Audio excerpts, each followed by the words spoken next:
Cyber ठगों के बढ़ते हौसले को एक बार फिर नाकाम करते हुए HDFC बैंक की महिला ब्रांच मैनेजर और साइबर सेल की तत्परता से एक सेवानिवृत्त अधिकारी के 39 लाख रुपए बच गए।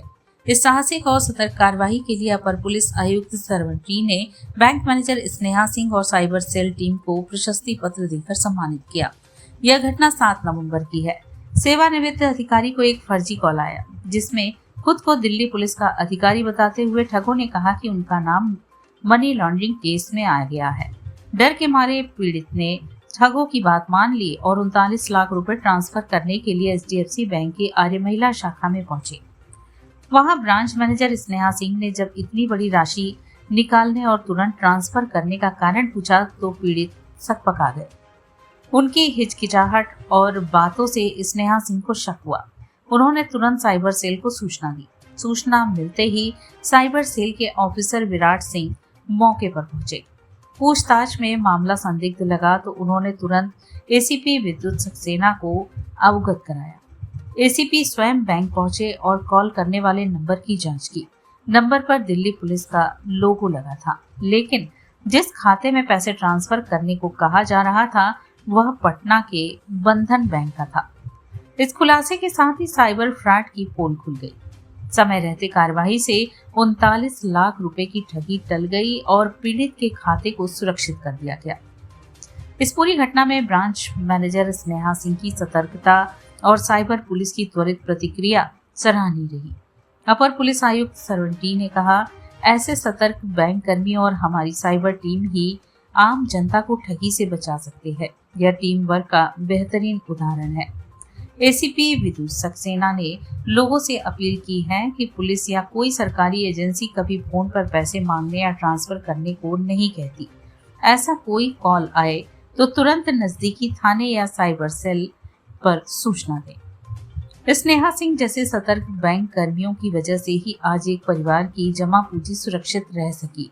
यह खबर उन तमाम लोगों के लिए प्रेरणा है जो डिजिटल ठगी के शिकार होने से डरते हैं कि सतर्कता और सही समय पर सही कदम से हर मुश्किल को रोका जा सकता है। कोई भी व्यक्ति का नाम और कोई भी आंकड़ा अंकित नहीं कर पाऊंगी। तो ये घटना हमारी 7 नवंबर की है, जिस दिन हमारे यहाँ पे सीनियर सिटीज़न अंकल आंटी हमारी ब्रांच में आते हैं और एक बड़ी रकम की राशि को ट्रांसफ़र करने के लिए हमें रिक्वेस्ट करते हैं। और जब हम लोगों ने ये देखा कि वो अमाउंट काफ़ी बड़ा है और हम लोगों ने उनसे बोला कि इन्फॉर्मेशन लेना चाहा कि आप कहाँ ये अमाउंट ट्रांसफ़र करना चाह रहे हैं, तो फिर उन्होंने कुछ अस्था दिखाई और उनके हाव भाव से पता लग रहा था कि वो बहुत घबराए हुए और डरे हुए और सहमे हुए हैं। तो हम लोगों ने बिना देरी किए हुए अपने सीनियर को कॉल किया, इन्फॉर्म किया। हमारे सीनियर ने साइबर सेल को इन्फॉर्म किया और साइबर सेल से विराट सिंह जी ने 2 ऑफिशियल को भेजा। और उस दिन क्योंकि PM सर की विज़िट भी थी तो हमारे ACP सर PM फ्लीट में विज़िट थे। उसके बावजूद उन्होंने वीडियो कॉल पर उन्हें आधे घंटे तक समझाने की कोशिश की और समझने की कोशिश की कि ये साइबर फ्रॉड है कि नहीं। फिर हम लोगों ने उन्हें फैमिली मेम्बर्स को इन्फॉर्म किया और फैमिली मेम्बर्स के पास भी कोई इन्फॉर्मेशन नहीं था। और तब हम लोगों को एहसास हुआ कि ये कोई षड्यंत्र और जालसाजी में फंसे हुए हैं। फिर साइबर सेल के हेल्प के तहत हम लोग फिर ये बड़ा साइबर फ्रॉड रोक पाए। क्वेश्चंस पूछे उनसे कि क्या जिस अकाउंट में वो ट्रांसफर कर रहे हैं। हमारा एक फॉर्मेट है क्वेश्चंस का जो हमने बैंक के साथ शेयर किया। उसी फॉर्मेट पे हम लोग जो भी एक अनयूजुअल अमाउंट ट्रांसफर होता है तो उस पर हम क्वेश्चन तैयार करके उनसे पूछा जाता है। हमने पूछा कि जिस अकाउंट में वो ट्रांसफर कर रहे हैं क्या वो पहली बार कर रहे हैं, उन्होंने बोला हाँ। तो जिस अकाउंट में ट्रांसफर कर रहे हैं क्या उस व्यक्ति को जानते हैं, उन्होंने नाम में जवाब दिया। फिर हम लोगों का सस्पिशियस और गहरा हुआ तो हमारी ब्रांच मैनेजर मैडम से बात हुई तो उन्होंने उससे लास्ट डायल जो नंबर है उन्होंने वो उपलब्ध कराया। तो ऑसिन टूल से हम लोगों ने जानकारी इकट्ठा करते हुए पता लगाया कि उस नंबर पे जो व्हाट्सएप DP लगी है वो दिल्ली पुलिस की DP लगी हुई है।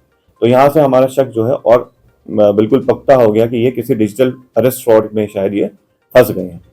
तो काफ़ी देर तक वार्ता करने के बाद हम लोगों ने लास्ट में इनसे ये कहा कि सर प्लीज़ आप हम रिक्वेस्ट करते हैं कि आप किसी घर वाले से राय ले लीजिए। तो उस पर उनकी सहमति बन गई और वो वहाँ से वापस चले गए।